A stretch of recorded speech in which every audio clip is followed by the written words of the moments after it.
Der Innovationsgeist hat seit vielen Jahrzehnten und prägt heute noch unser Weingut.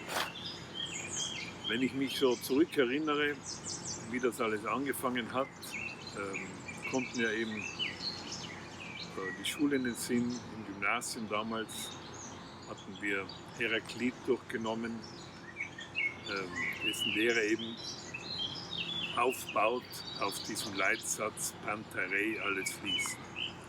Alles entwickelt sich also weiter, nichts bleibt stehen. Ich war ja in einem Umfeld aufgewachsen, damals in den 50er, 60er und 70er Jahren, wo die Tradition heilig war, wo man nichts ändern durfte, vor allem im Weinbau. Oder die Landwirtschaft allgemein war stark geprägt durch dieses Festhalten an den Traditionen. Aber das war ein falscher Ansatz. Und es war Robert Mondavi, der 1981 erstmals mich besucht hat. Robert Mondavi, berühmter, innovativer Winzer aus Kalifornien, der mich richtig aufgerüttelt hat und der mir zum Verstehen gegeben hat, dass Tradition ein wertvolles Gut ist, was wir haben und Sie zum Beispiel in Amerika ja nicht. Aber wir müssen es richtig interpretieren. Das heißt, Tradition ist das, auf was wir aufbauen. Und dann müssen wir aber schon versuchen, uns den neuen Gegebenheiten anzupassen und die Tradition weiterzuentwickeln. Weil auch Tradition ist ja nichts anderes als die Erkenntnisse in einer Entwicklung unserer Vorfahren. Und so habe ich das versucht, neu zu interpretieren, unseren Weinbau.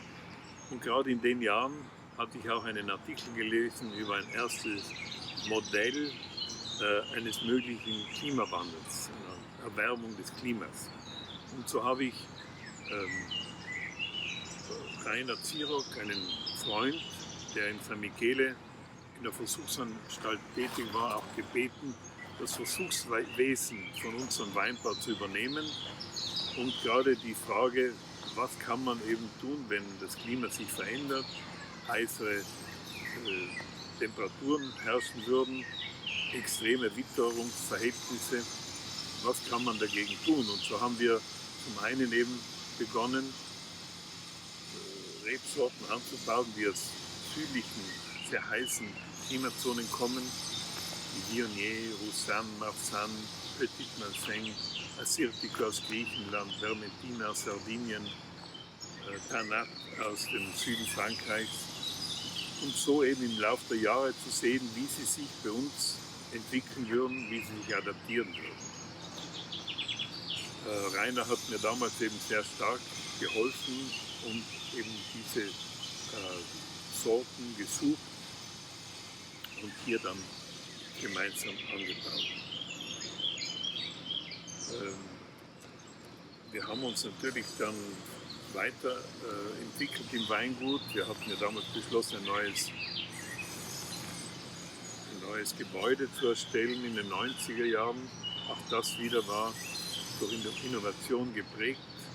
Wir haben damals beschlossen, keine fossilen Energieträger zu verwenden, um jegliche CO2-Emissionen zu unterbinden und viele andere Aspekte mehr.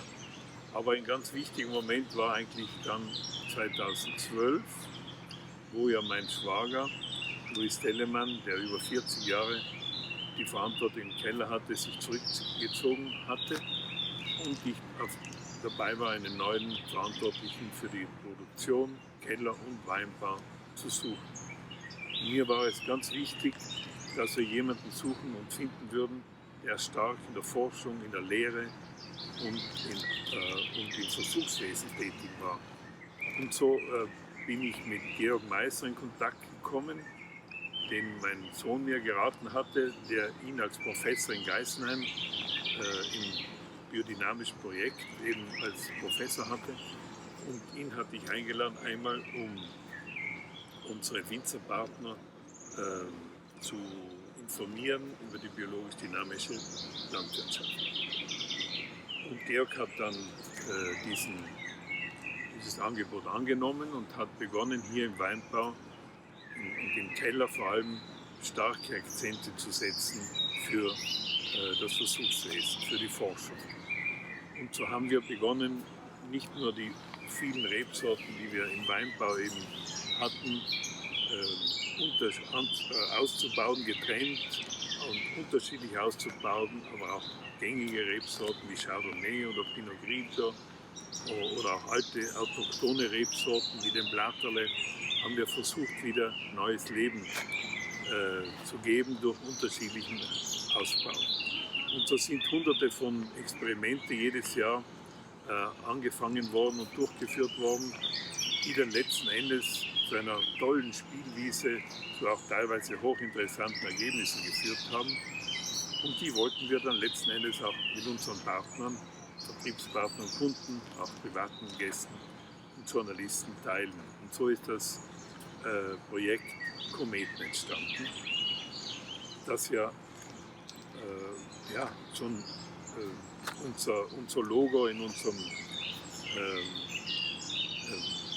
Marke widerspiegelt, in der Komet, der den Weg weist, der eben neue Wege geht.